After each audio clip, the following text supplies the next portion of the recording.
Hey, how's it going? We're gonna go over the game balance and Path of Exile that came out today. The Manifesto is pretty interesting.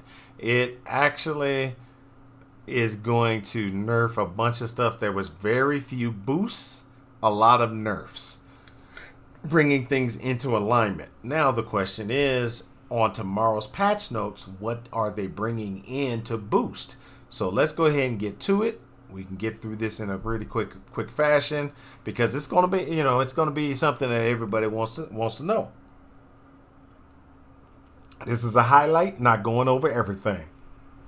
So, highlights. We got Ascendancy Changes. The Ascendancy Changes are going to affect your Necromancers and your Assassin. Assassin, you're losing a lot of crit and crit multiplier. Be aware of that. When you get and put your stuff together, verify what your crit is and your multiplier is. A Necromancer's Mistress of Sacrifice and on the Ascendant back is to pass value of 50%. So they set it back to 50%. Just be aware of that. Glancing Blows. Glancing Blows is now going to pass through 65% of the damage. Make sure that you compensate for that when you are with with your regen, your life leech, and things like that. You're going to be taking more damage. You need to be aware of that. For Necromancers, from what I'm hearing, most likely you're probably just going to go straight block with a 60% because it's going to be better than taking that 65% pass through. Enduring Cry had a major difference. Now you have an 8 seconds cooldown. So that's a cooldown of 8 seconds for that thing to rotate back around. Also, another thing that they added to it is there's going to be one mob. It has to be one mob near you to get an endurance charge. Before, I used to run away, bam, cast it, boom, get multiple endurance charges with, I forgot what I was doing to get that, but multiple endurance charges and be back into the fight really quickly. This is going to reduce that. You're going to need to be aware of that. Ball Lightning has changed. They're going to be lowering the damage and area slightly for Ball Lightning because Ball Lightning was way too strong. They felt. Biggest nerf of them all is going to be the next one, which is the Spell Slinger nerf. This hurts everybody who loves Spell Slinger. Spell Slinger got the big shaft. Got it just like Stormbrand got it. It just got just like all the brands. Brands are still serviceable, but they're not as good as they used to. The play feel is different. It's not as robust as it used to. But here we go. We've got a mana reservation that starts at 30% and then goes down to 25%. So that is going to hurt you leveling. That means you're not going to be doing as much damage early on as soon as you pop over the Spell Slinger anymore. It's going to take you some time to ramp up to that negative to that 25% mana reservation. And hopefully it's not just at the 20% on the gem. But if what that means is you're going to be doing a less damage, so it's going to be harder for you to level. Spell Slinger already hit a cap automatically when it got to the high levels anyway, and you were doing in-game content. You hit a cap, and so you usually switched out to something else. If you were Chaos Slinger, you switched to ED. If you were Fireball, you just kind of went straight Fireball and casted Fireball directly instead of Spell Slinging all the time. The Redemption Sentries. You need to know about this. Redemption Sentries. Find a backup sentry. We don't know how slow or how low the hit points, how low the damage is going to be, how big the nerf is going to be on the Redemption Sentry. So if you're thinking about it, find a backup just in case over the next couple of days. That way you're not blindsided by it. This is a big one, so everybody needs to be aware of it, but I don't really understand it enough to be able to say, hey, we really need this, or we really don't need it. But what they're saying is like vitality and some of the other things. Vitality just wasn't up to snuff, just point blank. And the only reason you used it is if you were getting one of the other mods from a Watcher's Eye or something like that to get bonuses. Don't worry about it. Let's go ahead and move on to the next one. Ailment Effects. Ailment Effects is going to be an interesting one. What it looks like is modifying stats like chill effect and stuff like that will actually affect brittle. Not saying that you will be able to cast a chill with brittle, but the chill effect bonuses, you get 25% extra chill effect. That I think is going to now go on brittle, and the ones for shock are going to go on sap, so that you get those bonuses from when I modify my stuff and I'm getting a bigger bigger chill effect from gear and stuff. It actually will help your brittle, and the ones for the bigger shock effect will help your sap. Those type of things, as well as those things will help. Now, projectile behavior. This is actually a buff. Most people don't realize this, but this is the one buff in the entire thing that I found. Projectile behavior is going to benefit those powers such as spectral throw, venom gyre, and cobra lash a little bit. The reason why is because you remember back in when you're using spectral throw, you're throwing it out. If you had chains or you had forks and stuff like that, if you had a chain on it and it went through all the mobs, and on its return it never actually really executed. Well, this modification will allow it to execute. So on the way back you get a chain. So that's the way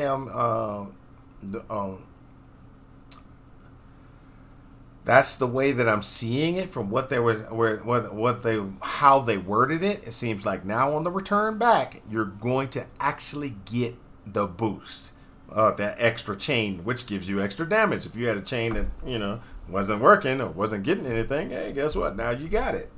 That's a good thing. This one is something that it's a niche, one of those niche things.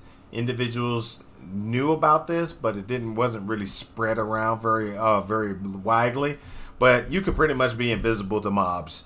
But now you can't be invisible to mobs. It's a situation where, hey, guess what? Their reaction, aggro location, their aggro circle is smaller the higher the stealth is. That's a big thing. Changes to flat regen. You're gonna flat regen items are gonna get double. Some of them are gonna get double the regen. So something like, hey, you were getting 4 flat regen, now you get 8. But hopefully it's some of those items that were sitting there going, oh well, you can get 400. Now it goes to 800, which flat regen wasn't as strong as percentage regen and some of the other things that you got. So this actually will help out. Changes to the mod system. They're tagging things. They're going to make an ailment, attribute, curse, damage, gem, and a resistance tag. These are huge. But the reason why is because they're also modifying catalysts and fossils to compensate or to deal with that. I think it's going to be it's a game changer for me in certain aspects. The reason why is because if you remember back in POB, back on, we'll go right here inside of PODB. You remember Shaper? It has a curse right here.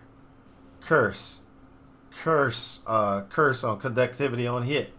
One of the things that they're talking about is bound fossils will also increase the likelihood of rolling a curse mod in order to expand their range of use. You can use a bound fossil now on a ring, and it will have a high chance of or higher chance of getting a mod for curse on hit. Influenced rings are going to be awesome. Throw in the point in fact that, hey, guess what? You can get a caster. It's already going to be this is something from the Manifesto. You might not have seen it. Right down here. Click here to check all the tags. This is huge. This opens this page.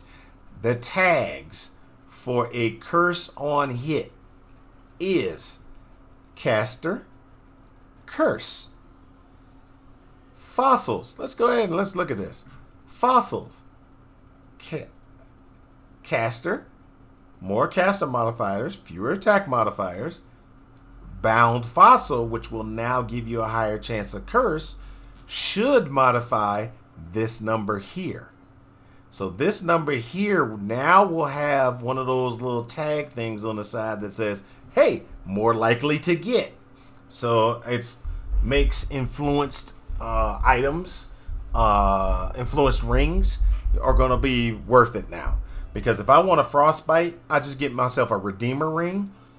I pull myself a redeemer ring. I throw a minion mod on it. Throw a curse, a minion and a caster thing on it. And hopefully, and I do say hopefully, I will get an increased projectile attack damage. Get this one right here. And I would be happy. Yes, there's a chance for me to get a minion damage increase. Hope that doesn't happen. I hope I can roll through it and it just doesn't show up. Hopefully it'll be here. And if I can get this, then I might just annul that if I can, or try to annul it and see what happens. But yeah, those are the big things. Those are the things that you need to look for. There's going to be thousands of new tags in the system now. You're going to have to start to learn those particular tags. Another big one. Oh, forgot about this. Another big one. Prismatic fossils no longer affect the weightings of fire, cold, lightning, and mod, as these mods are now always tagged as elemental. The same is true for jagged fossils and bleeding mods and aberrant fossils and poison mods.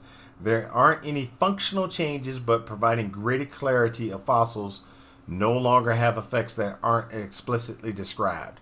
Okay, so what that means to me, just in case you don't understand that, what that means to me is if I'm sitting there and I'm trying to get a prismatic and I'm running, so I throw prismatic on there. Right now you see prismatic does the 5, 5, and 5.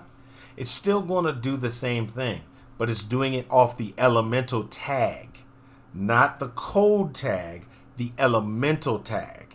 So the reason why it's functionally the same thing is because if I put on frigid, I'm getting elemental from prismatic will give me that 5.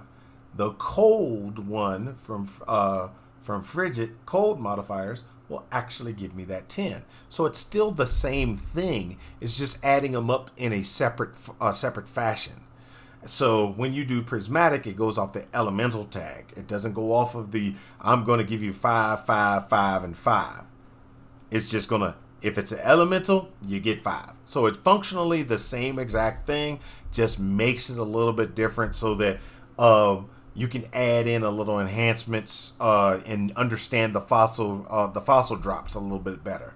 That's pretty much all it is for me. If y'all have any questions, hit me up. This is going up on YouTube. Talk to y'all later. Bye.